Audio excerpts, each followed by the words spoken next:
Welcome back to Boring Reviews. Boring land. Oh, just kidding. Blasphemer! Hello, right. Boring Review Nation! Kind of pointless. We know all things. All right, Nope. welcome. You gotta say bonjour. Bonjour. Oh wait, welcome to something. Hold on. Bonjour. I think Bonjour. Bonjour. Bonjour. Bonjour. I think bienvenue. Hold on. Is where we start. I got a D in French class, but at least I showed up on time for French class. Just saying. Bonjour. Bienvenue to Boring Reviews. Okay, so with that all being said, I'm so glad that's out of the way. Thank you so much for clicking on this video Messy. and watching us today. We appreciate it. Nick here. Jodi ici. And believe it or not, we are a true life married couple, and we have this reaction channel where we react to all different types of things. And we reacted to Geography Now, France. Oh my gosh. Francais. Time to retire.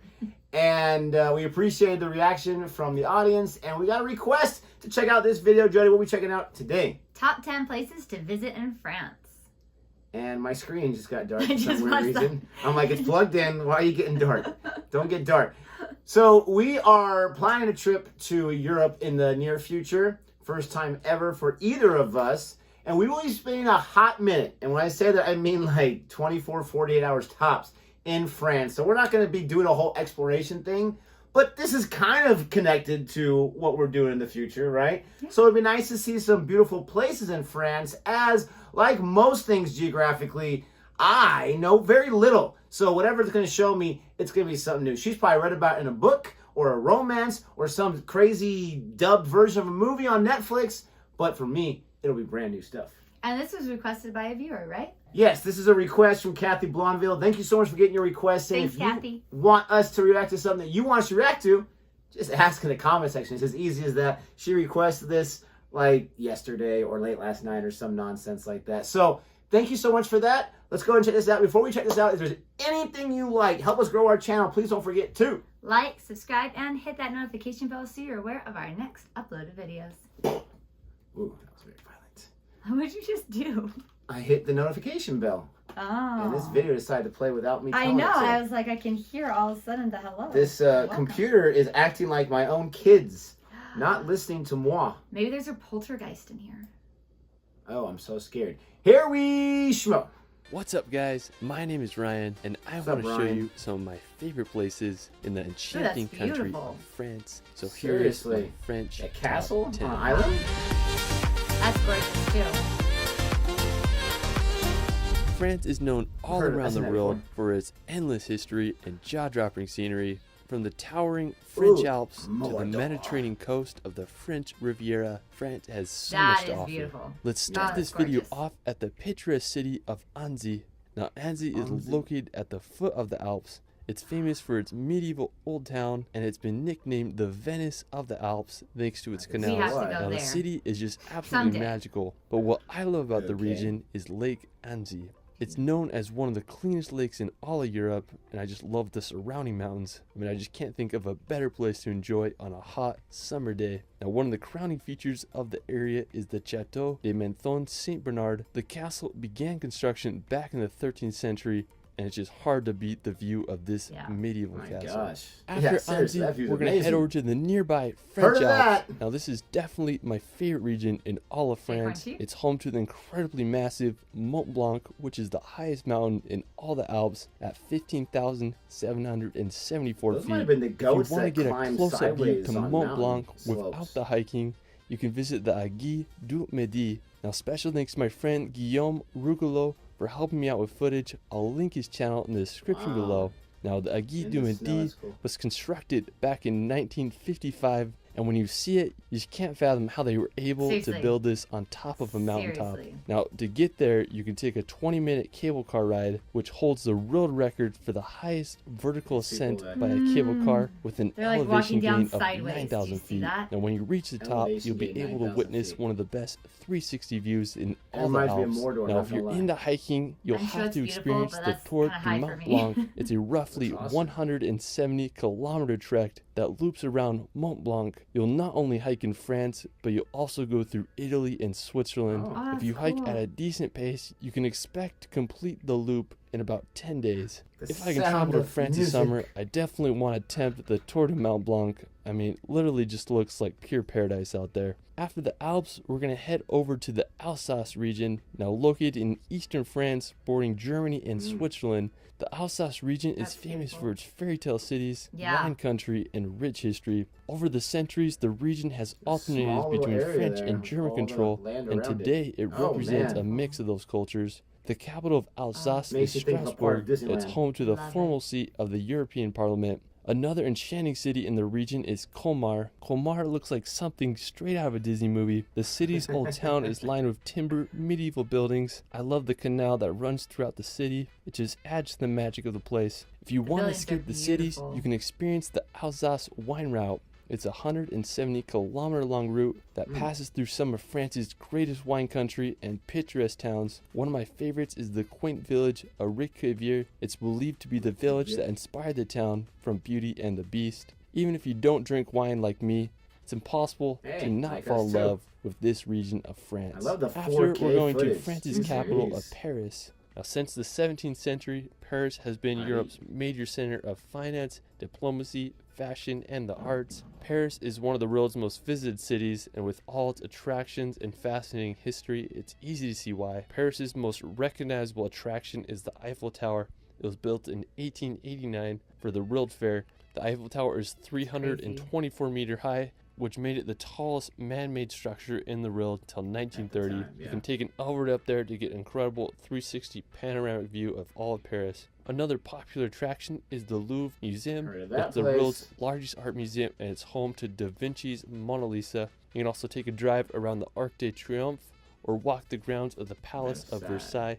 And there's just so much to see in this grand city. If you want a road trip outside the capital, you can head to France's northern coast, visit the coastal town of Etretat. Located about 3 hours outside of Paris, Etretat is famous for its white cliffs and rock formations. One of the most well-known is the Falaise de Aval Arch. It has such a unique shape. I guess you could say they are the French cousins of Old Hairy Rocks. While we're still on the coast, we're going to visit the magical island of Mont Saint-Michel. Now located 1 kilometer off the coast of France, Mont Saint-Michel is one of the most magical destinations in all of Europe. The island is full of small shops and homes with a monastery perched on the top of the island's highest point. The construction of the monastery began in the 10th century and was finished in 1523. Due to its strategic position and dangerous changing tides, the island remained protected throughout history. Today, Mont Saint-Michel is one of France's most popular tourist destinations. If you're ever in northern France or Paris, you really need to visit this magical island. After, we're going to head to the neighboring region of Brittany. Now located on the northwestern tip of France, Brittany is full of rugged beaches and countless lighthouses. One thing that is particularly fascinating about Brittany is its presence of megalithic monuments. There are thousands of stones scattered around the region, ranging from ancient tombs to single-standing stones that were arranged by Neolithic people over 7,000 years ago. I mean, it's just pretty interesting if you ask me. Now, aside from the ancient megaliths, Brittany is home to some stunning coastal towns. One of my favorites is Le Conquet. It's an ideal maritime city with a picturesque harbor. One of the highlights of the area is the Kermovan Lighthouse. I mean, just such a beautiful setting. Aside from Le Conquet, Brittany is full of hundreds of seaside towns and beaches just waiting to be discovered. After, let's head over to the medieval fortress of Carcassonne. Now, when I imagine medieval Europe, I don't think there's a better place that exemplifies it better than this fortified city. Located in southern France, Carcassonne began as a Roman fortified hilltop and was given to the Visigoths in the 5th century, who continued to fortify and build the city. Throughout the centuries, Carcassonne proved to be an impregnable fortress as army after army failed to overtake the protected city. Today, the city consists of 53 towers that are protected by its 2 outer walls. It remains as one of Europe's greatest medieval gems. While we're still on the topic of medieval cities, we're going to head over to Uzes. Now, located about 2.5 hours from Carcassonne, Uzes is a small town with quite the medieval charm. What I love about Uzes is the Duke's Castle. It has such a unique look to it. The main tower with its 4 mini spire gives off medieval vibes. Now, while you're in Uzes, you can make the short 15-minute drive to the ancient Roman aqueduct Pont du Gard. It's over 2,000 years old and carried water over 50 kilometers to a Roman colony. It's the highest of all Roman aqueducts, and it's one of the most well-preserved. Another nearby place to visit is Avignon. It's a stunning French medieval city full of intriguing architecture and history. After, we're going to head down to southern France to the French Riviera. Now, located on the southeast corner of France, I have to say that the French Riviera is home to some of the world's best coastline. It's the perfect contrast between mountains and the Mediterranean Ocean. One stunning city on the French Riviera is Menton. It's a stunning coastal city sandwiched between Monaco and the Italian border. I just love its ports with the backdrop of the Green Mountains. And compared to other popular cities on the Riviera, such as Nice or Cannes, this one's not as crowded, so it's a perfect place to visit to escape the crowds. Now, if you're looking for some medieval vibes, you can visit the nearby hilltop village of Ez. The village dates back to the 1300s, and when you explore the city, you'll feel like you're going back in time. You can hike to the summit on the town with a fortress on top, and you'll get some of the best views of the French Riviera. Well, that is it for my France top 10. I mean, there's just so many beautiful places that I couldn't cover in this video, so I'll have to do a part 2. Let me know where your favorite place is in France in the comments below. I also started a relaxation channel where I post hour-long films with calm music to bring some peace and nature in your life. I did one on France I think you'll enjoy. You can find me on TikTok and Instagram at shirley.films. It's Ryan, and we will see you later. Well, first of all, before we talk about France, I really liked his video. I liked his very calming voice. I don't know how he knows so much about France, or he does research on it, or he just is a world traveler. He seems in his picture right here like he's pretty relatively young. But I really like this travel video. We reacted to quite a few in the past, and this one might be one of my favorites. Just like the tone it had, and how it was like we weren't spending too long in each area, but we were seeing the best parts of it. Really liked that. I'm gonna like and subscribe here. Beautiful places there, and it doesn't hurt to have the footage right there, but beautiful places for sure. So beautiful. Yeah, France. I think I said Europe. France. But it makes me want to have like a second trip in France. Just you would have travel all around. You'd have to do like a month long. I was envisioning when we were watching that, like, okay, it would be an extended vacation when all the kids were a little older, so that we can all kind of enjoy our time there. And if they're going to be butt heads like, oh, this is boring, then you're going to stay home, because we're just going to kind of like relax. We're going to wake up. We're going to go do a little hike right here, and that's going to be our entire day. And we're just going to enjoy the area, because that's how I think when you're talking about landscape and you're talking about a lot of these places, scenic and all that kind of stuff that he's talking about, I think that's the best way. It's not like you're going to a fair, you're going to a theme park. You're going to just be one with that area. I thought it was remarkable how they had so many shots where it seemed like there was nobody there. I know. Like, how'd you get that shot? Because every place, at least here in the States, that we go visit is a tourist trap where a million people are there. Right? I just love all the beautiful architecture. And that's one thing that we miss, especially being in the West Coast. We don't have anything old and medieval and beautiful like that. And it's just lovely. And there's just so many flowers and greenery. And I think just like living in Vegas where it's just brown and beige, like we just miss all that beautiful flower and greenery. And all that water, it's just like so blue. Yeah, I mean, you have to like wonder, is there some kind of like filtering going on there on the editing? Because that looks amazing. No, I love architecture from Europe and from any place really that's been around for thousands of years, because it's just the architecture, whether you're talking about like the 1800s, early 1900s, and way before that, it just has like that look. Like you feel like if you were to go there, you would feel like you went back in time.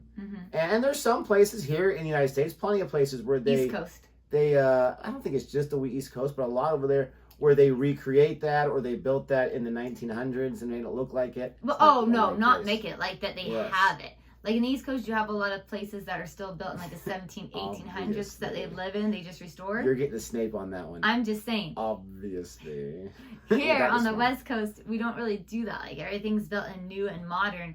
And then when we don't like an area, we just tear it down and rebuild. Where like the East Coast, very much like Europe, they restore what's already there. Obviously. It's a little inside joke we have. Let us know what you think about our reaction to this video. If there's any other videos you want us to react to travel-wise, we love them. Please don't forget to like and subscribe. And until next time. Salut, à bientôt. That means bye.